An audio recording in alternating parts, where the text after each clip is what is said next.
All right. Hi, everyone. It's Joshua. I'm making another video. Um, right now, I know I did Matthew chapter 5 again, but I did this Bible study and I'm just going to record it and I'm going to put it on here for y'all. And it's about the Sermon on the Mount. And we'll start off with the scriptures. I have it on my computer. It says, Now when Yahshua HaMashiach saw the crowds, he went up on the mountain. And after he sat down, his disciples came to him, and he opened his mouth and began to teach them, saying, Blessed are the poor in spirit, for theirs is the kingdom of heaven.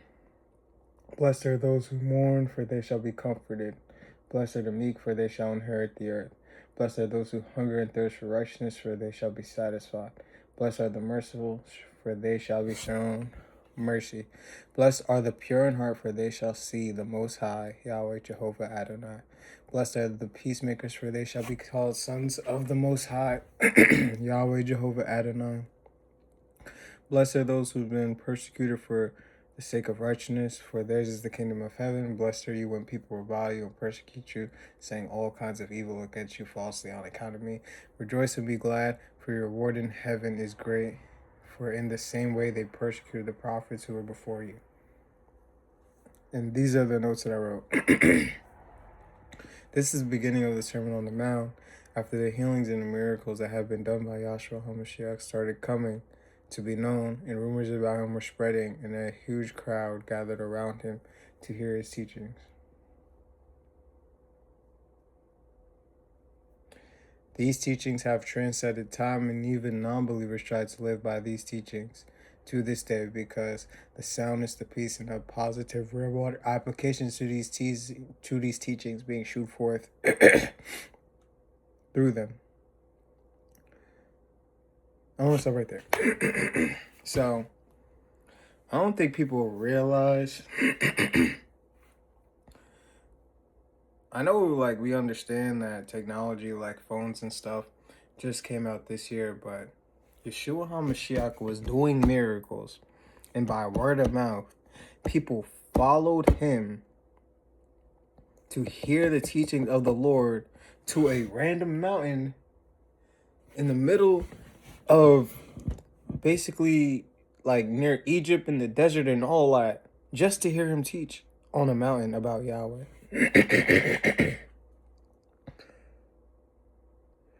There are people like Gandhi and like atheists that read the Sermon on the Mount and they agree with the doctrine and they're like, yeah, we should live by that.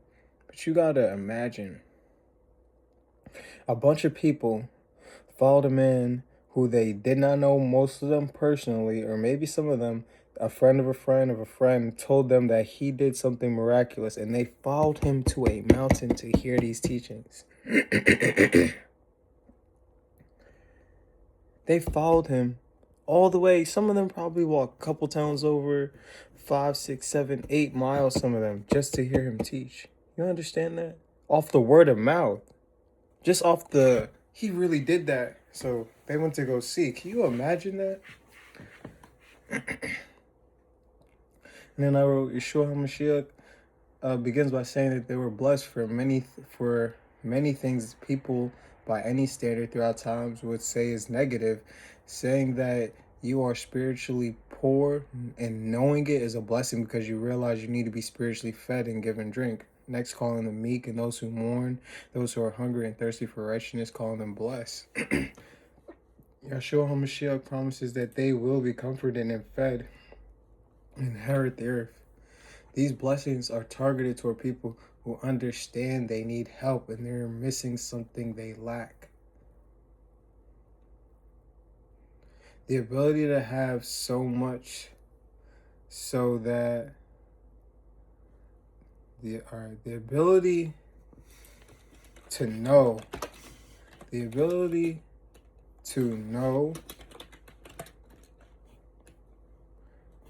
that you need, that you have to have a thing so much so that they would follow a random person. Some of them whom they only hold stories about, by the way, of another person to stories about, by the way, by another person to hear the teaching of Yeshua HaMashiach, that he had for some of them. Some may have believed him to be a prophet, others the Messiah, but none truly knew that they were face to face with their Creator and the Most High of the universe, the one that they serve, that every knee will bow and every tongue will confess. He is the way, the truth, and the life. Yahshua HaMashiach was Yahweh in a body, calling those who recognized that they needed Yahweh the Creator to be made whole in these areas as an individual whom is blessed in the sight of the Creator of the universe and all things that they're in.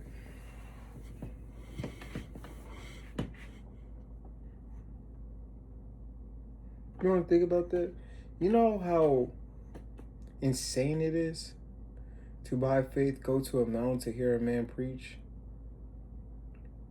Those people were so spiritually hungry, so spiritually malnourished, that they followed a man of whom some of which only heard stories about to a mountain to go preach about Yahweh. And the first thing he said is that they're blessed for being the least according to what society would deem as important. The Creator of the universe, they followed him to a mountain where he called them blessed for being something that the Pharisees and everyone else, by any standard of any measure in reality of any point in time, would say is weakness and should not even be considered blessed in any way, or that it's a blessing in any way, shape, or form. They are blessed for all of these things.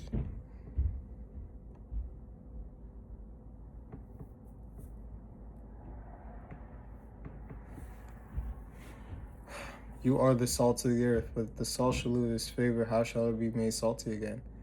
It is not good for anything except to be thrown out and trampled under the foot by men. You are the light of the world. A city set on a hilltop cannot be hidden. Neither do people light a lamp and put it under a basket, but instead they put it on a lampstand so it gives light to all in the house. In the same way, let your light shine before men so they may see your good works and glorify your Father, Yahweh, Jehovah Adonai, the holy, holy, holy, holy, holy Lord of all the heavenly and earthly hosts in heaven. Yahshua HaMashiach is saying, do not let your light be dim. Do not allow the enemy or anyone to take away what Yahweh, Jehovah, the burning bush, the I am that I am, the living word, and the Most High put inside of you. He called us to be light and told us to let people see Yahweh work through us and use you for his glory.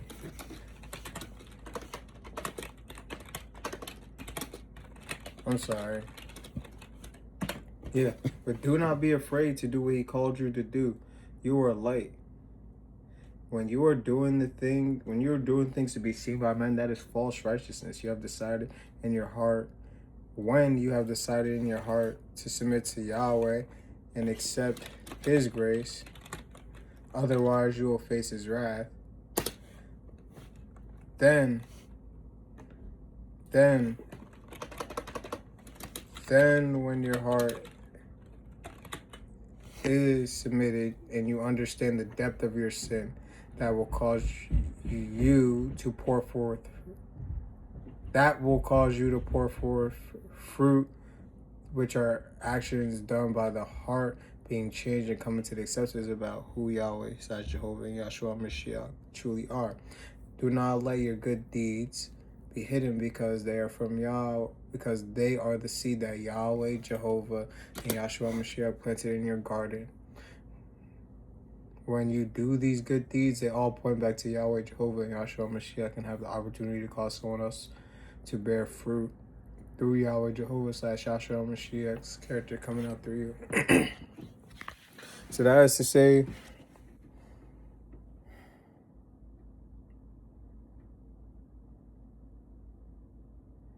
look, we're in a bad time. A lot of people are being hurt. A lot of people are being confused. But when you, being one that chooses to allow the Father to work through you, that you know you're set apart, a peculiar people, a royal priesthood, allow him to shed forth his life and light through you. People will come and notice him, and they will give Yahweh the glory, and that they'll start to follow him. So we as believers have to go out of our way to try to live our life fully and wholly honoring him, denying our flesh and doing what he calls us to do. Every time we do the things that are taught according to the scripture, we point back to Yahweh unknowingly with our actions, and people see those actions, and that causes them to have actions. Some may be negative against you, but some may be positive towards you and positive toward the Father. And even if they are negative towards you, Yahweh will always make sure that you are vindicated.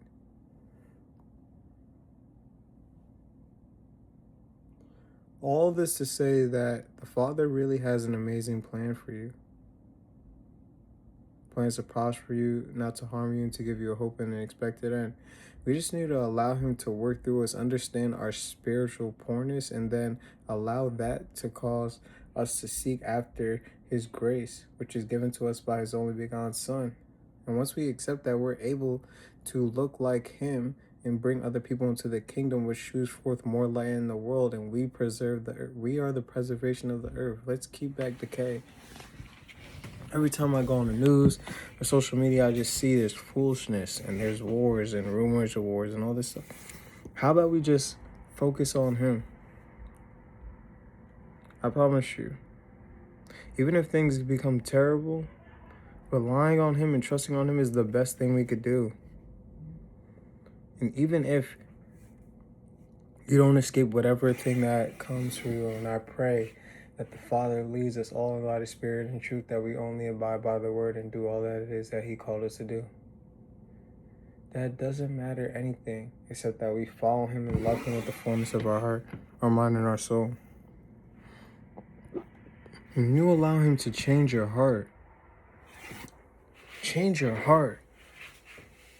by understanding and humbling yourself and seeing where you are in position to him, humbling yourself and seeing what it is he actually requires, humbling yourself and seeing what it is that is actually important. A lot of people think that this life is their own. This life isn't their own. Everybody is watching you around you, who loves you, cares about you, who knows you. Do not look like one of the people in the world, because that will bring forth more dark fruit. All you do is lead people into sin and to hell. Why not be one to look like the Father? I say unto you, one who looks like the Father is more righteous than 100 that do righteous deeds before men. Because in that way, people are saved and enter into eternal life by you looking like the Father rather than those who do righteous deeds before men. Or what is it to have everything in this world, that everything that the world could ever offer, but your soul be dark and your heart be empty, and no one is able to eat off the tree that you have? All the fruit is bitter and rotten, so everyone that eats is poison. They grow sick from your tree, and that all leads to your death and their death. Why be poison in a world that is already poisonous? Why not choose to be a fruit that someone can eat, that bring forth nourishment and health and life?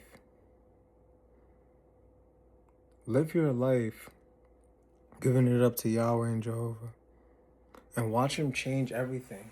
It's only by his grace that we're saved. Accept that grace and walk in his light. He calls us to be perfect. We can't, but his Son is. Love, and more than that, fear of him, brings forth good fruit that could save people's lives and change them. And even if they die in this world, well, they have eternity, and you do too.